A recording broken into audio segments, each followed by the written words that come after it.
one that yield to Senator Padilla. Thank you for joining us, and you're recognized. Okay. Thank you, Mr. Chair.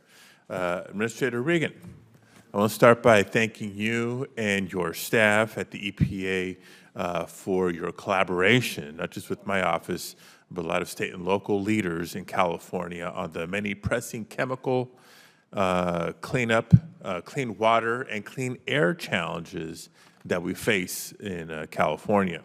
You know from our discussions and my many letters to you and to the agency that have been consistently focused on how to reduce emissions, especially across the transportation and goods movement sectors, which is why I'm so grateful for EPA's recent rulemakings on light-duty and heavy-duty vehicles. I understand they've gotten the attention of some of my colleagues on the committee on the other side of the aisle. So I want to ask you, Mr. Administrator, can you take a moment to reaffirm, not just for me, but for my friends on the other side of the aisle, that the final emissions rules for both light and heavy-duty vehicles do not, in fact, ban conventional combustion engines? They absolutely don't. Thank you. Clear, concise. Yes. Can you now spend a minute or two and emphasize the benefits of these rules to communities across the country, not just those in California, but across the country, and the people who live in these goods movement corridors? Well, we know that there are over 72 million Americans that live along these corridors that are disproportionately impacted by these emissions, especially from our heavy-duty vehicles. On the HDV side, the final standards will provide over $13 billion in annual benefits to society. There are a lot of people that will be breathing cleaner air and living a healthier life because of these rules. Again, I think we've done it in a way where we've looked at the technology. It's not just us. I think, as I've said before, the automobile industry are running $7 million Super Bowl ads talking about the benefits of these technologies. So we've aligned our regulations with where technology and the market is going. And if we don't do it, we will be beholden to China. We need to have these rules in place, improve our health and our environment, and we need to manufacture these components domestically. Thank you. And just to underscore a statistic that can get lost on some, I believe you said about 72 million Americans. 72 million Americans. Live along these goods movement corridors. That's, again, close to about 20% of the national population. It's significant. So an idea, a policy that can improve the lives, the health, the well-being of 1 in 5 Americans in one fell swoop is hugely consequential.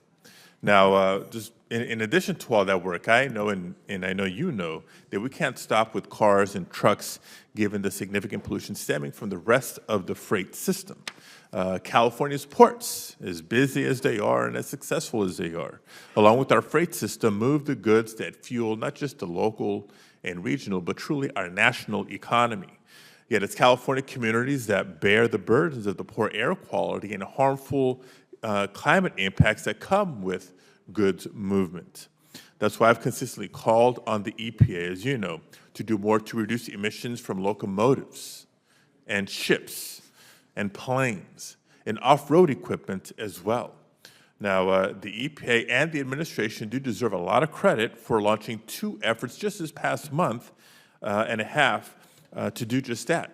The administration launched a zero-emission freight corridor strategy to help guide the deployment of zero-emission infrastructure along freight highways, and you followed up last month by setting a national goal of a zero-emissions freight sector. Now, a national strategy encompassing the whole freight sector, including heavy-duty vehicles, ships, trains, and more, will help significantly reduce these harmful impacts on air quality, climate change, and public health, while improving American economic competitiveness and accelerating job creation. We've seen it happen in California. We want to really scale up.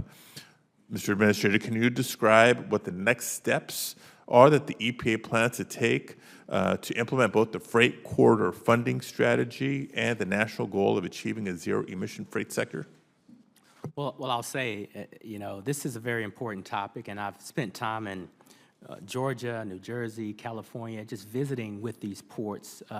This strategy is so important, and it's important that I, along with DOT And many in the federal family are working together with the consolidated strategy. I would say that in addition to that strategy, where we are with the next steps is thanks to your leadership and the leadership of many in this committee. We've got $3 billion in grants that we're going to begin to dedicate to these ports to invest in these technologies, in these vehicles and the likes. Our ports want to be globally competitive. They know the future is driven by technology. They have welcomed this strategy and these investments with open arms. And I think not only are we going to make this country or keep this country globally competitive, we're going to save a lot of lives and we're going to reduce a lot of hospital visits.